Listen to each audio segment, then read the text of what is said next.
We welcome you back to the Stacy Carter Coaches Show. I'm your host, Tom Taylor. We do a new show each week. Comes out at noon on Wednesday. Simply go to TomTaylorSports.com. And, boy, last Friday night, Coach Carter with us. And, Coach, got ourselves in a barn burner, heck of a football game. Unfortunately, we come out on the short end of the stick, 22-21 in overtime. But it was almost, quite frankly, the way the defenses played and the way their kid played and our kids played. Gosh, it's almost a thrill a minute, even though we come up short in that football game. You know, it's probably a good game to watch, and I guess especially with your beard at the end of that game. But, I mean, it's a good game to watch for everybody. You know, it was exciting. It came down to the last minute, and we fell short. You know, the kids, we like to do some things different, of course. But you know, anytime you travel in this league, and you're going to face a good opponent. And it seems like everybody's kind of beat up on each other this year, and they were able to get us. Well, he sat right here last week and said Beard's a good football team. They're 5-3 for a reason. Their quarterback's a dandy, and he was, and he is. He's a very good quarterback. And again, they got a good football team. We've got a good football team. We got things started. Brett Marcus blocked a field goal early in the football game. Our special teams kind of rose to the occasion. They misfired later in the game. We had a blocked field goal to get us started, and that was kind of set the tone for our defense. It really played pretty strong all night long. Well, I thought the defense played outstanding all that long, and then you know, it put us in, you know, good field position all night, and the offense was not able to capitalize on that. But I thought they bent a little bit, but never broke, and just played well. I mean, all the way to the end, and you know, proud of those guys and proud of their effort. But unfortunately, put them on the field too much, and gave too much opportunity to a real good quarterback. And we had our opportunities on offense too. Kept shooting ourselves in the foot on a few things, and then they outplayed us early. They really did. They outplayed us early, and then we scrambled at the end and started going, and you know, thought we had it, and just fell a little short. Been around this gentleman a long time. He's the eternal optimist. So, again, we lose a tough one. It's a heartbreaker on the road. Everybody knows that by now. So you get ready for Dobbins Minute later this week. We'll talk about that later in the show. But as we go to the break, we'll come back and see the highlights. What did you take positive out of this football game? Yes, we lose on the road in overtime, but I know you always take positives. And what did you take positive out of the game? Well, I don't know if you take anything positive. I mean, really, some lessons learned maybe. I don't know if you can call that in a positive, but I never think that, you know, losing's good. I never think that, hey, you have to lose a game. Learn you only have to lose a game if you need to, if there's some things that you can't get straight, and you lose it because of, you know, maybe not being ready for the game, attention to details. If that happens, I mean, you have to lose one, but it's never a good thing. You know, sometimes it's a lesson learned, and it can get you motivated and going. You want to head off those things. You see those coming from a mile away. Sometimes you want to head those off, but if you can't get them fixed, sometimes, you know, it comes down to something like that, because there's about, you know, probably about 10, 15 things in the ball game, you know, could have went a different way. This small little details, it could have changed the outcome of the game. And you know, I think if we could you know, maybe been on task a little bit more, we could have changed a few of those. You know, as a whole team, and I'm ultimately responsible for everything that happens on the team. But you know, we definitely got to get a few things straight. You know, we're a good football team, but to be a great football team, we got to do a few things different. Got to take it to the next level. We'll take a quick break, come right back. Our show being brought to you by Champion Chevrolet, Blue Lizard Australian Sunscreen, and also by Chick-fil-A. Quick break. We'll come right back and take a look at the highlights as we go on the road and lose the Beard and Bulldogs. Right after this, we'll have more for you on the Stacy Carter Coaches Show. Trucks, trucks, trucks, and more trucks. At Champion Chevrolet on the Motor Mile in Johnson City, we have Silverado trucks everywhere with discounts up to $11,000 off MSRP on select Silverado All-Star Crew Cabs. 15 Spark, $10,995. 15 Sonic, $12,995. 15 Track, $17,995. 15 Equinox, $20,995. Shop us online 24/7, and don't forget our Saturday service hours. Champion Chevrolet on the Motor Mile in Johnson City, where they leave you asking, how do they do that? Whether lying on the beach, just working in your yard, or watching NASCAR racing this weekend in Bristol, your skin needs protection from the harmful effects of the sun.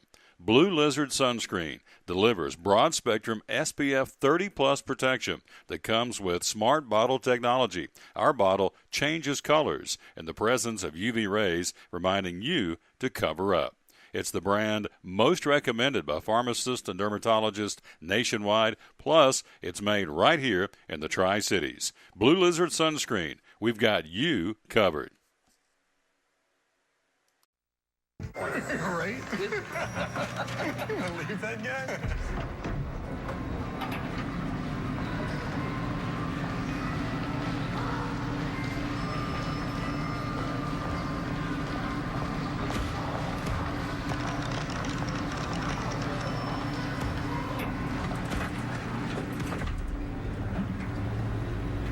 Get free coffee all February long. Just ask for a cup of our hot or iced coffee.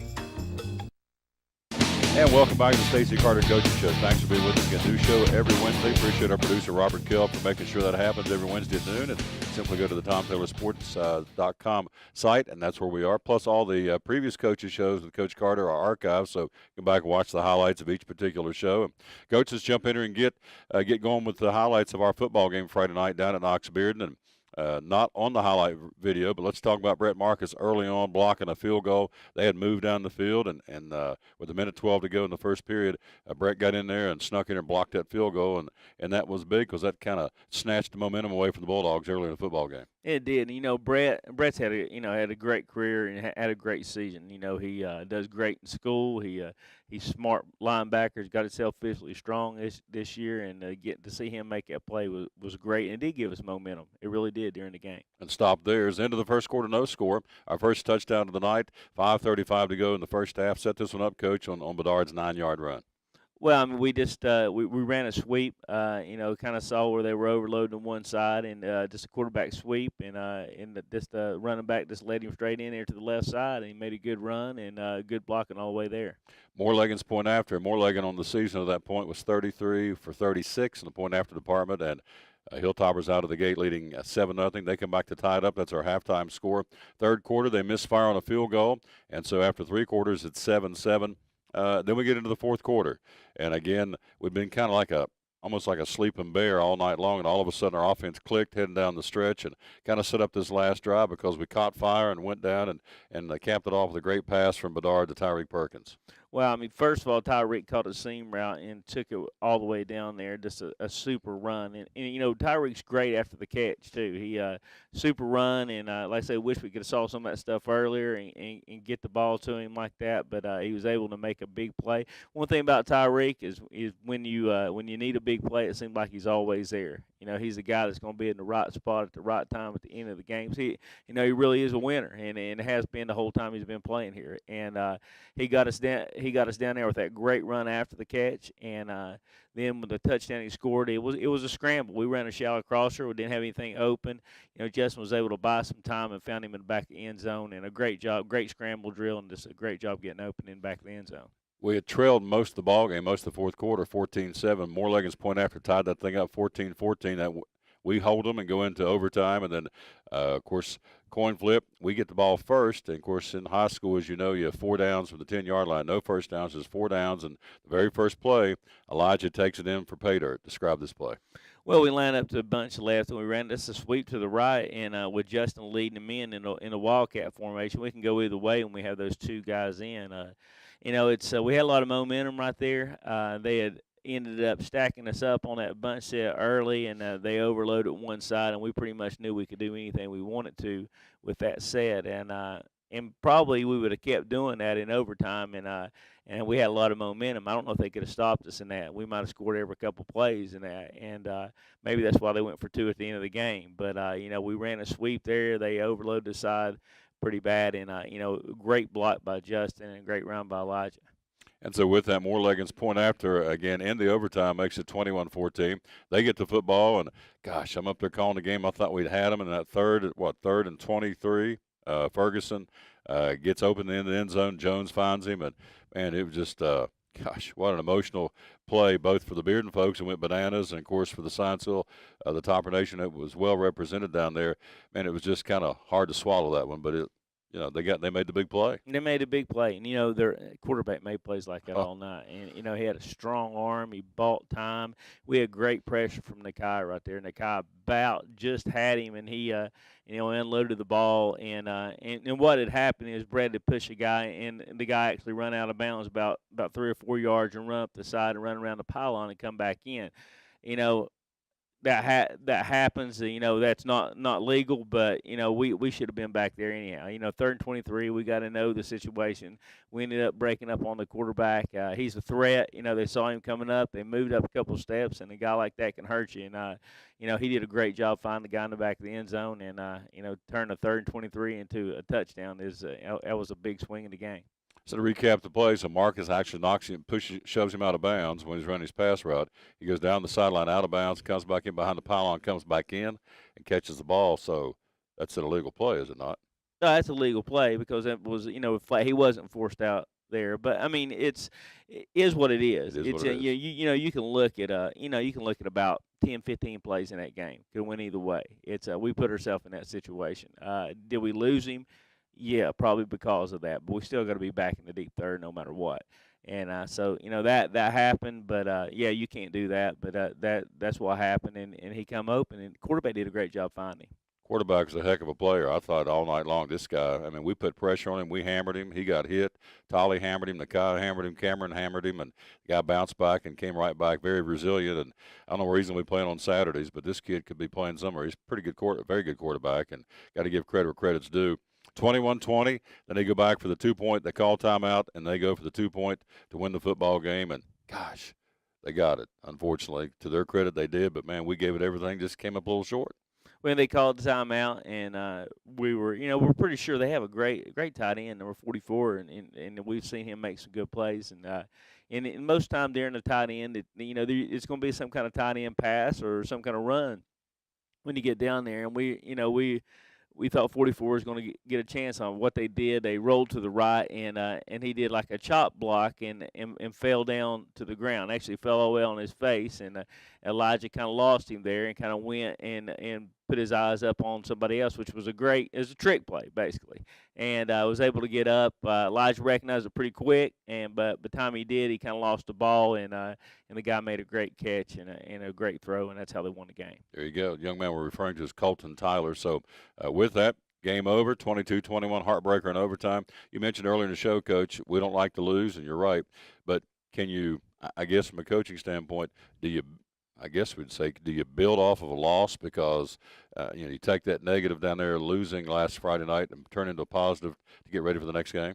Well, I mean, it's the only thing you can do right now. I'm not a big believer that you got to lose to figure out things, unless you need it. And maybe we need it as a football team and coaching staff and everything. Maybe that's what we need. You don't want to do that. You never want to get to that point. But right now, the only thing you can do as football coach, have been in this situation before. You got to regroup and go on, and this is a big time important game.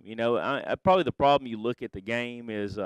You can think of a couple games probably, in a career as I've been coaching that, games that you lose that you shouldn't lose. And that was one of them. And I had a couple like that. Those are the ones that are hard to swallow. If you've done everything you can do, you go in, you lose a game, and you just got to say, hey, the better team beat us. And I think that time, if we need to have that back, that's one of them we should have got. We didn't. So that's why it stings, and it stings a little bit harder. Really honest. That's why I love the guy. Quick break. We'll come right back. We'll switch gears and get ready for a big football game. I mean, need we say more? Dobbins Minute Science Hill. We'll come back and talk about that, and also take a look at the Big East Conference final week of the regular season. A lot at stake for a lot of teams up and down the conference. We'll give you the standings and who's playing who, and talk about Dobbins Minute right after this timeout as you watch the Stacy Carter Coaches Show.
Discover the difference with Bracken Paving. Come on now, we can start today.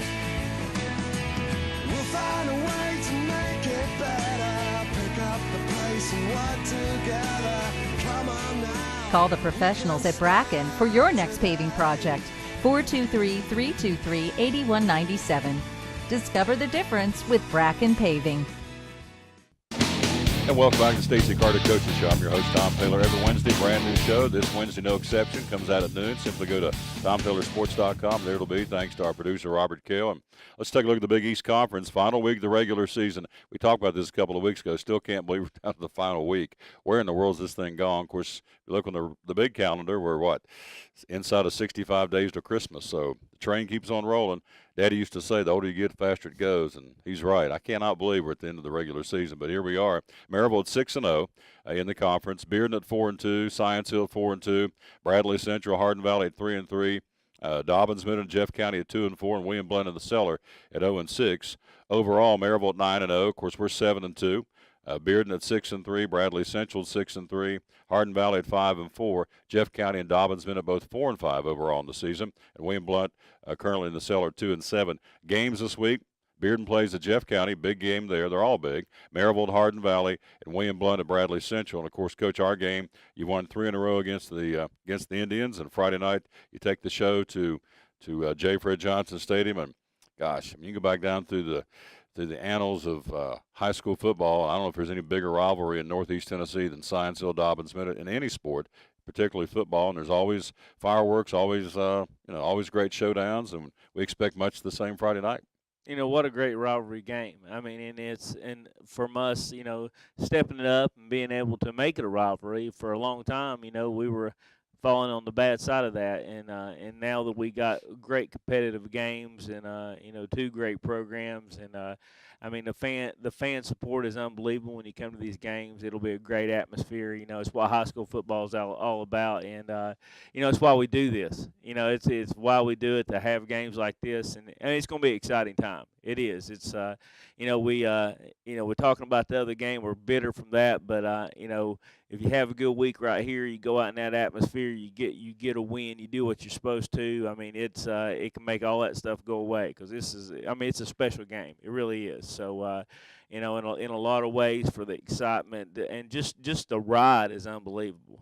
So and I think if you talk to Graham, he'll tell you the same thing. I mean, it's a great rivalry game, and it's what football's all about. Well, and I've been around both these gentlemen, and they both had the utmost respect one for another and their coaching staff. So, again, for 48 minutes, it's going to be a war on Friday night. Then you shake hands and you're buddies again, because this is the way it is. And, of course, Graham's going through a very, very tough situation, obviously, with the loss of his daughter. So, and we talked about that last week on our show we did from Champion Chevrolet, that Coach was gracious enough to come by and spend some time with us. So, what he's gone through over there has obviously gone way beyond wins and losses. So, but again, Friday night between the lines is going to be a big football game, no question.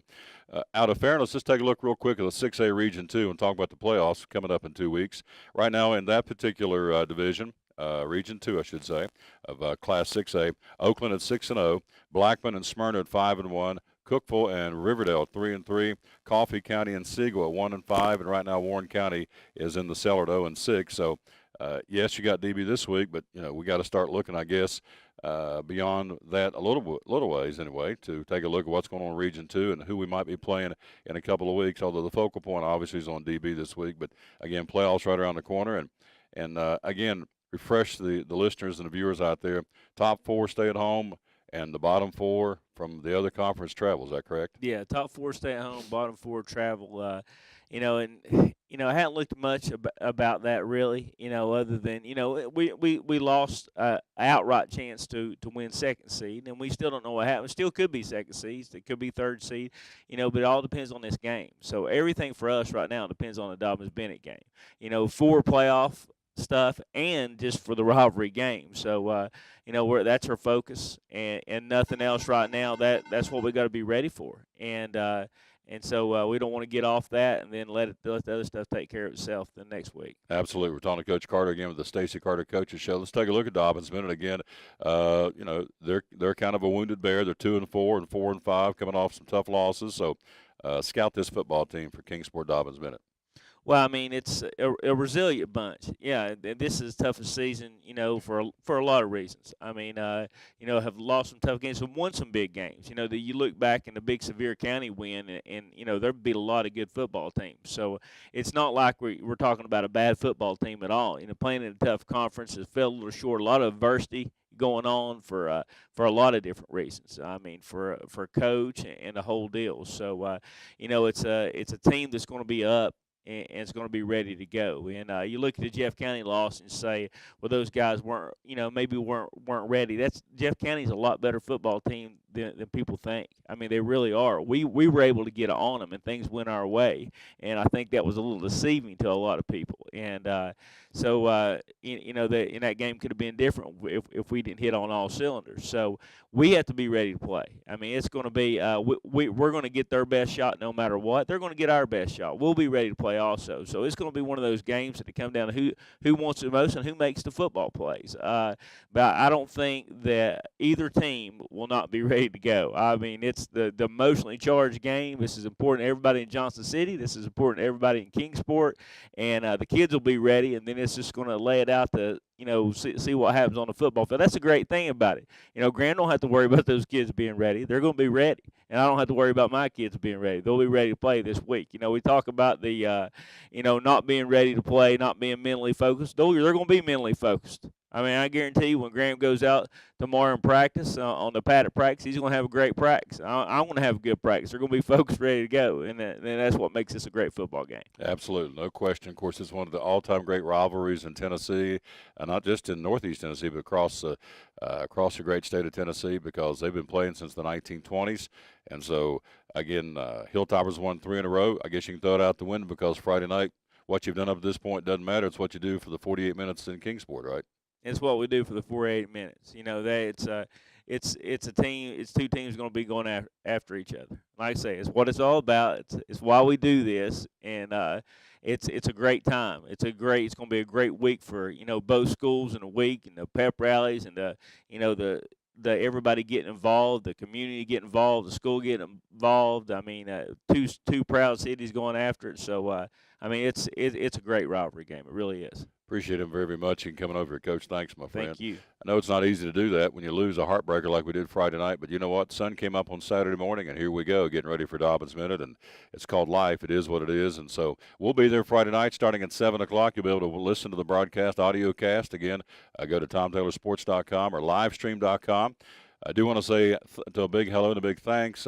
Justin Medard's mama came up Friday night. Had some folks listening to us out in California, some of Justin's relatives. So I had folks there. Also in Phoenix, Arizona, Friday night of the broadcast. Also had folks in, I know in South Carolina I had some folks listening. So appreciate the growing fan base of our ball games. And so we'll be back at it again at 7 o'clock Friday night with Cody Helton and Don Shepard and yours truly. Again, 7 o'clock pregame, kickoff at 7:30. Again, 2 places to go, livestream.com, type in Tom Taylor Productions, or just go to TomTaylorSports.com. We'll have it for you. And as he said, Coach is right. It's going to be a barn burner. Throw out all the stats, all the records. Both teams could be 0-10 or 10-0. It's going to be hammer time because, as he said, and he's right, these two communities get jazzed up when Dobbins Minute plays Science Hill and Science Hill plays Dobbins Minute. So, again, appreciate Robert Kell producing this. We'll come back next week and do a DB wrap-up and get ready for the first round of the TSSAA playoffs. Until then, for Coach Carter, this is Tom Taylor, the host of the Stacy Carter Coaches Show, saying, as always, win or lose, be a good sport. So long, everybody.